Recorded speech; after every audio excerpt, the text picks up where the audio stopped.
தமிழ்ச்செல்வி மேல எந்த தப்பும் இல்லைன்னு சேதுவுக்கு சீக்கிரமா தெரிய வந்து ராஜாங்கமோ சேதுவும் தமிழ்ச்செல்வி கிட்ட மன்னிப்பு கேட்டா நல்லா இருக்கும்னு நீங்க நினைச்சீங்கன்னா இந்த வீடியோக்கு ஒரு லைக் பண்ணுங்க. வாங்க வீடியோக்குள்ள போலாம். சாவித்திரி வச்ச அடியாட்கள்னால ஐஸ்வர்யாவை கடத்த வந்த நேரம் இங்க சேதுவோ ஐஸ்வர்யாவோட உயிரை ஒரு வழியா காப்பாத்திடுறாரு.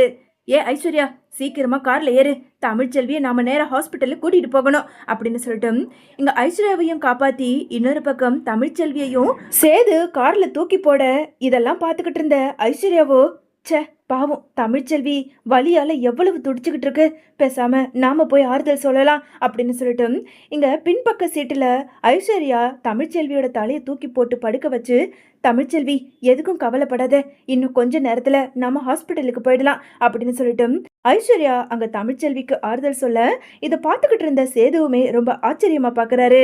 என்ன ஐஸ்வர்யா, நீ இப்படியெல்லாம் பேசுற?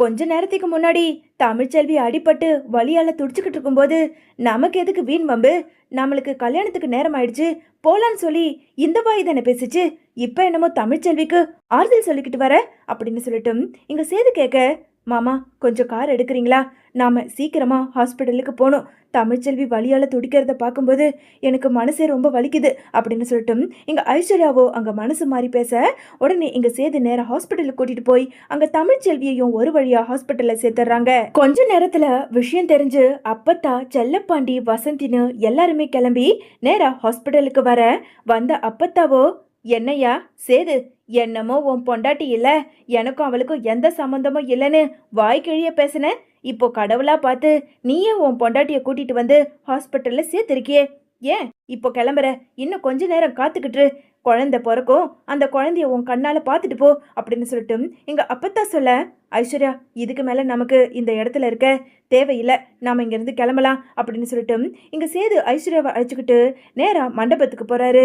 ஐஸ்வர்யாவோட சேது மண்டபத்துக்கு உள்ள வர்றதை பார்த்ததும் இங்க ராஜாங்க இருந்துகிட்டு, ஏன் சேது இம்புட்டு நேரமாவா நீங்க மண்டபத்துக்கு வர்றது, பாரு ஐயர் இன்னும் கொஞ்ச நேரம் தான் இருக்குன்னு சொல்லிக்கிட்டு இருக்காரு, சீக்கிரமா போய் வேஷ்டி சட்டையெல்லாம் மாத்திக்கிட்டு அங்க மணமேடையில வந்து உக்காரு. ஆமா இம்புட்டு நேரம் என்ன பண்ணிக்கிட்டு இருந்த?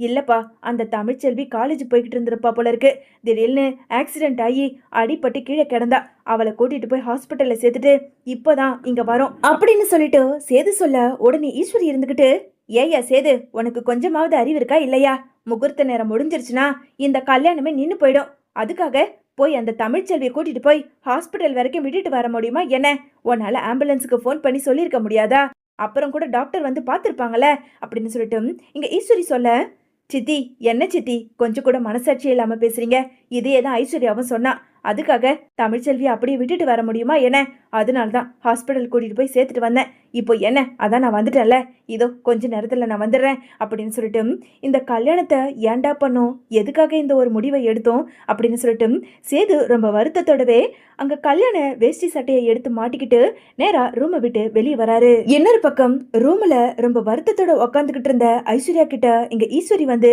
ஏ ஐஸ்வர்யா என்னடி கல்யாண பொண்ணுனா கலகலன்னு இருக்க வேணா, என்னமோ மூஞ்ச உருன்னு வச்சுக்கிட்டு இருக்க, ஆமா யாரடி உன்னை அடிக்க வந்தது அப்படின்னு சொல்லிட்டு இங்க ஈஸ்வரி கேட்க, தெரியல ஆண்டி, யாரோ 4-5 ரவுடிங்க திடீர்னு வந்து என்னை கடத்திக்கிட்டு போற மாதிரி என்கிட்ட வந்தானுங்க, கடைசியில சேது மாமா தான் என்ன உயிரோட காப்பாத்தினாரு, அவர் மட்டும் இல்லனா இன்னொரு என்ன உயிரோடையும் பார்த்துருக்க முடியாது ஆண்டி. அதுக்கப்புறம் இன்னொரு விஷயம், அந்த கார்ல தமிழ்ச்செல்வி பிரசவ வலியால துடிச்சுக்கிட்டு இருக்கும்போது பக்கத்துல நானும் தான் இருந்தேன், ஒரு பொண்ணா இருந்து தமிழ்ச்செல்வியோட வலிய நானுமே அனுபவிச்சேன், அதை பார்க்கும்போது எனக்கு ரொம்ப கஷ்டமா இருந்தது, ஒன்னு உங்ககிட்ட சொல்லட்டுமா அப்படின்னு சொல்லிட்டு இங்க ஐஸ்வர்யா சொல்ல, ஏய் ஐஸ்வர்யா என்ன சொல்ல போற அப்படின்னு சொல்லிட்டு ஈஸ்வரி கேட்க, அது வந்து இந்த கல்யாணம் வேண்டாம் ஆண்டி. ஏய் ஐஸ்வர்யா உனக்கு என்ன கொஞ்சமாவது அறிவு இருக்கா இல்லையா, அம்மா எவ்வளவு கஷ்டப்பட்டு சேதுவையும் தமிழ்ச்செல்வியும் பிரிச்சு விட்டுட்டு இப்போ உனக்கும் சேதுவுக்கும் கல்யாணம் பண்ணி வைக்கிறதுக்காக எவ்வளவோ முயற்சி பண்ணா, இப்போ என்னமோ இந்த கல்யாணம் வேணான்னு அவ்வளவு ஈஸியா சொல்லிட்டு போற, அம்மா இவளுக்கு என்னம்மா புத்தி கித்தி கெட்டு போச்சா அப்படின்னு சொல்லிட்டு சித்ரா சொல்ல உடனே ஈஸ்வரி இருந்துகிட்டு, என்ன ஐஸ்வர்யா உன் பேச்ச ஒரு மாதிரி இருக்கு, அந்த தமிழ்ச்செல்விக்கு குழந்தை பிறந்திருக்கு அவ்வளவுதான், ஒரு பொண்ணா இருந்தா குழந்தைன்னு ஒண்ணு இருந்தா அது வலியால எல்லாரும் பெத்துதாகணும், இதெல்லாம் பார்த்து கல்யாணம் வேண்டான்னு சொல்லிக்கிட்டு இருக்க, அது இல்லை ஆண்டி, நான் ஏதோ தப்பு பண்றேனோன்னு என் உள் மனசாட்சி சொல்லிக்கிட்டே இருக்கு, சேது மாமாவையும் தமிழ்ச்செல்வியையும் சேர்த்து வைக்கலாம்னு என் மனசுக்குள்ள தோணிக்கிட்டே இருக்கு அப்படின்னு சொல்லிட்டு அங்க ஐஸ்வர்யா சொல்ல, ஏய் இங்க பாரு, புத்தி கெட்டு போய் ஏதாவது அந்த மணமேடையில முடிவெடுத்தன்னு வச்சுக்கோ, அதுக்கப்புறம் நான் மனுஷியாவே இருக்க மாட்டேன். இந்த ஈஸ்வரிய பத்தி உனக்கு தெரியாது. நீதிமான வச்சு ராஜாங்கத்தை ஜெயிலுக்கு அனுப்பி எப்படியாவது அந்த வீட்டை நான் கைப்பற்றணும்னு நினைச்சேன். ஆனா அது நடக்கல.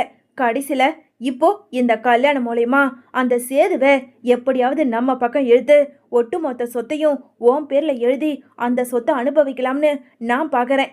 அதையும் இப்ப நீ நிறைவேத்தாம விட்டுடுவ போல இருக்கு. அப்படி மட்டும் ஏதாவது ஒன்று ஆச்சுன்னு வச்சுக்கோ, அதுக்கப்புறம் உனக்கு அவ்வளவுதான் சொல்லிட்டேன். போ, ஒழுங்கு மரியாதையா மணமேடையில போய் உக்காந்து அந்த சேது கட்டுற தாலியை வாங்கிக்கிட்டு வா அப்படின்னு சொல்லிட்டு ஈஸ்வரி சொல்ல, இங்க பேசுற எல்லாத்தையுமே கருப்பு அங்க வெளியே இருந்து ஒட்டு கேட்டுறாரு. அடிப்பாவீங்களா, அப்போ நீங்க எல்லாரும் சேர்ந்து ஒன்னாதான் கூட்டு சதி செஞ்சு தமிழ்ச்செல்வியை இந்த வீட்டை விட்டு அனுப்பியிருக்கீங்களா? அந்த பொண்ணு இந்த கல்யாணத்தை வேண்டான்னு சொன்னாலும் இந்த ஈஸ்வரி விட மாட்டா போல இருக்கே.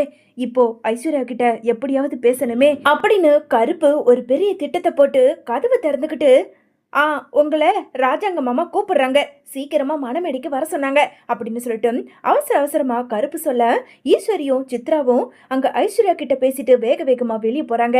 வெளியே ஈஸ்வரி போனதை பார்த்ததும் இங்க கருப்பு வேக வேகமா உள்ள போய், ஐஸ்வர்யா, நீ ஈஸ்வரி கிட்ட பேசிக்கிட்டு இருந்த எல்லாத்தையும் நான் ஒட்டு கேட்டுட்டேன். இந்த ஈஸ்வரி திருந்துவான்னு பார்த்தா கடைசி வரைக்கும் திருந்தவே மாட்டா போல இருக்கு. இந்த குடும்பத்தை எப்படியாவது அழிச்சு தன்னோட கட்டுப்பாட்டுக்குள்ள கொண்டு வரணும்னு இந்த ஈஸ்வரி கங்கனை கட்டிக்கிட்டு ஆடிக்கிட்டு இருக்கா.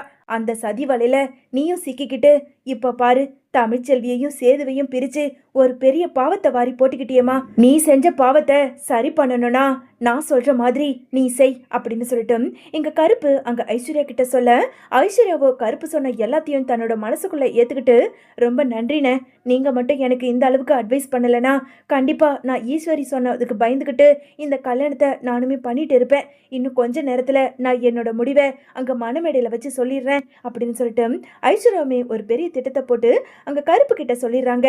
இன்னொரு பக்கம் தாமரையோ அங்க சாவித்திரி கிட்ட, அம்மா என்னம்மா ரவுடிங்க அவனுங்க, என்னமோ பொண்ணை கடத்திடுவேன் அப்படி இப்படின்னு வாய்க்கிழிய பேசினானுங்க. இப்ப பாரு, அந்த ஐஸ்வர்யா இங்க வந்துட்டா, சேது மாமா காப்பாத்தி கூட்டிட்டு வந்துட்டாரு. இன்னும் 5 நிமிஷத்துல சேது மாமா அந்த ஐஸ்வர்யா கழுத்துல தாலியை கட்டிடுவாரு. போமா, உன்னை நம்பி இருந்த பாரு, எல்லாத்துலயும் சொதப்பி வைக்கிறது தான் உனக்கு வேலை. ஒழுங்கா நான் காமேஷ் பிச்சையை கல்யாணம் பண்ணிக்கிட்டு இருந்தேன்ல, அப்பவே அவன் கூட இருந்திருந்தா இன்னொரு நான் கோடீஸ்வரி ஆயிருப்பேன். இப்படி எதுக்குமே இல்லாம அந்த காமேஷ் பிச்சையை வெட்டி விட்டுட்டு ஒன்னுத்துக்கும் லாய்க்கு இல்லாம இங்க வந்து நின்று ஏமாந்ததுதான் மிச்சம். போமா உன் வேலையை பார்த்துக்கிட்டு அப்படின்னு சொல்லிட்டு தாமரையோ அங்க சாவித்திரிய ரொம்ப கடுங்கோபமாவே திட்டி விட்டுறாங்க.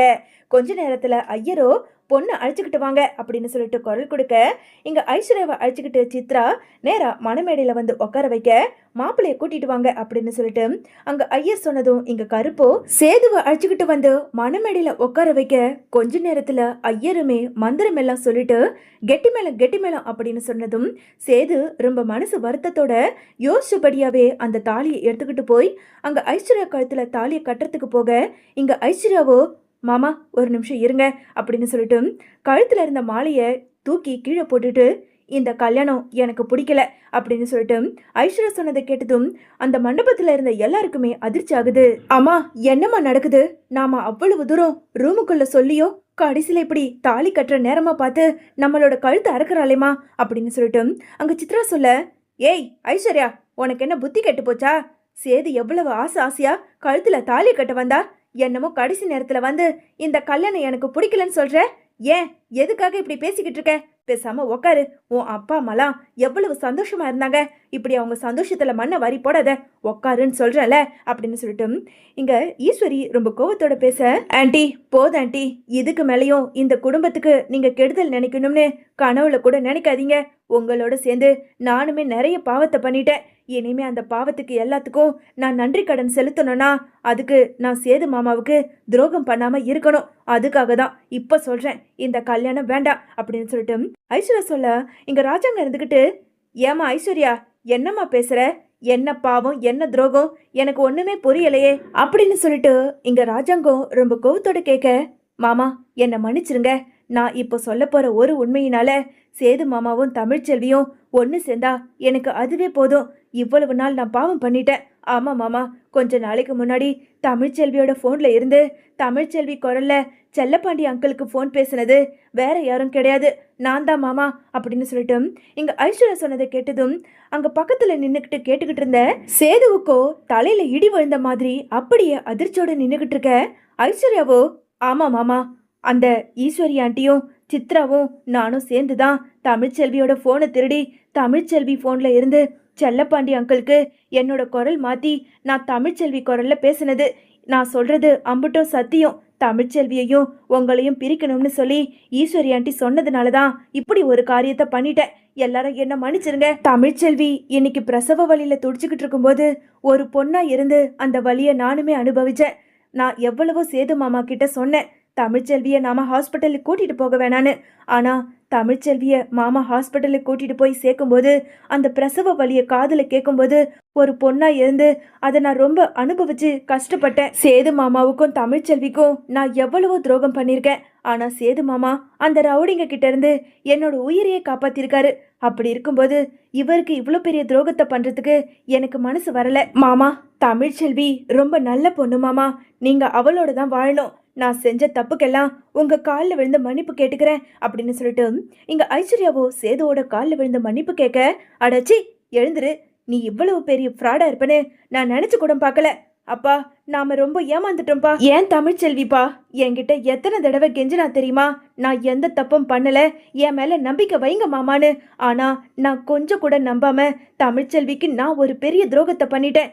எல்லாத்துக்கும் காரணம் ஈஸ்வரி சித்தியும் ஐஸ்வர்யாவும் மட்டும்தான். அப்பா, இதுக்கு மேல என்னால இங்க இருந்துகிட்டு இருக்க முடியாது.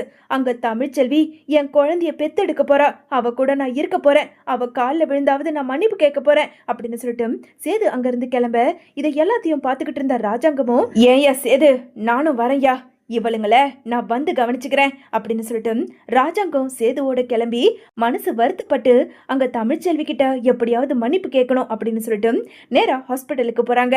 ஹாஸ்பிட்டலுக்கு சேதுவும் ராஜாங்கமும் வந்ததை பார்த்ததும் இங்க அப்பத்தா இருந்துகிட்டு, டேய் எங்கடா வந்தீங்க, தமிழ்ச்செல்வி இருக்காளா இல்ல செத்து போயிட்டாளான்னு பார்க்க வந்தீங்களா, முதல்ல இங்க இருந்து போங்கடா அப்படின்னு சொல்லிட்டு அப்பத்தா ரொம்ப கடும் கோவத்தோட பேசிக்கிட்டு இருக்க இங்க சேதுவோ அப்பத்தாவோட காலில் விழுந்து கத்தி கதறி மண்டபத்துல ஐஸ்வர்யா சொன்ன எல்லாத்தையும் ஒண்ணு விடாம அப்பத்தா கிட்ட சொல்ல, அடே இதே தானடா தமிழ்ச்செல்வியும் சொன்னா, அன்னைக்கு நம்பி இருந்தா இன்னைக்கு இவ்வளவு தூரம் பிரச்சனை வந்திருக்காதே, இனிமே தமிழ்ச்செல்வி உங்களை மன்னிக்க போறதில்ல அப்படின்னு சொல்லிட்டு அப்பத்தா சொல்ல ராஜாங்க இருந்துகிட்டு, அம்மா நான் முதல்ல தமிழ்ச்செல்வியை பார்க்கணும் அப்படின்னு சொல்லிட்டு ராஜாங்க சொல்ல அதே நேரம் வெளியே வந்த டாக்டருமே அங்க அப்பத்தாவை பார்த்து, இங்க பாருங்கம்மா, உங்க பொண்ணு இப்போ மயக்க நிலையில இருக்காங்க, இன்னும் கொஞ்ச நேரத்துல கண் முழிச்சிருவாங்க.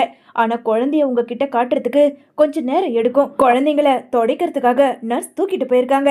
ஸோ நீங்க வெயிட் பண்ணி தான் குழந்தைய பார்க்குற மாதிரி இருக்கும். இன்னும் கொஞ்ச நேரம் கழிச்சு நீங்க தாராளமா தமிழ்ச்செல்வியை பார்க்கலாம் அப்படின்னு சொல்லிட்டு டாக்டர் அங்கிருந்து போக இங்க ராஜாங்கமுமே வேக வேகமா கதவை திறந்துக்கிட்டு அங்க சேதுவை அழைச்சிக்கிட்டு ரூமுக்குள்ள போக மயக்க நிலையில இருந்த தமிழ்ச்செல்வியோ அங்க கண் முழிச்சு பார்க்க 2 பேரும் நிக்கிறத பார்த்ததும், இங்க எதுக்காக வந்தீங்க, நான் யாரை கடைசி வரைக்கும் பார்க்கக்கூடாதுன்னு நினைச்சனோ நீங்களே இப்படி வந்து நிக்கிறீங்களே, மாமா நீங்க பெரியவர், தயவு செஞ்சு இங்க இருந்து போயிடுங்க, நான் எதுவும் பேசுறதுக்குள்ள அப்படின்னு சொல்லிட்டு தமிழ்ச்செல்வி பேச, தமிழ்ச்செல்வி நீ என்ன வேணாலும் திட்டு, ஆனா என்னை மன்னிச்சிட்டேன்னு மட்டும் ஒரு வார்த்தை சொல்லு.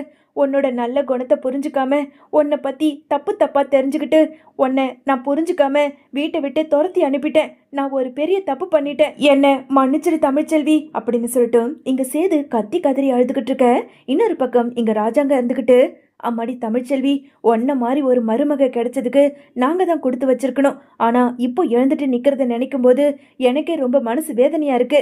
இப்போதான் உன்னை பத்தி நாங்க தெரிஞ்சுக்கிட்டோம் அப்படின்னு சொல்லிட்டு இங்க ராஜாங்கமுமே அங்க தமிழ்ச்செல்வி கிட்ட மன்னிப்பு கேட்க, அப்பத்தா அப்பத்தா, நான் தான் யாரையும் பார்க்க விரும்பலன்னு சொல்லிட்டேன்ல, யாரு என்ன மன்னிப்பு கேட்டாலும் யாரையும் நான் மன்னிக்க மாட்டேன், தயவு செஞ்சு இவங்களை இங்க இருந்து போக சொல்லுங்க அப்படின்னு சொல்லிட்டு இங்க தமிழ்ச்செல்வியோ ரொம்ப கோவத்தோட கத்துறாங்க.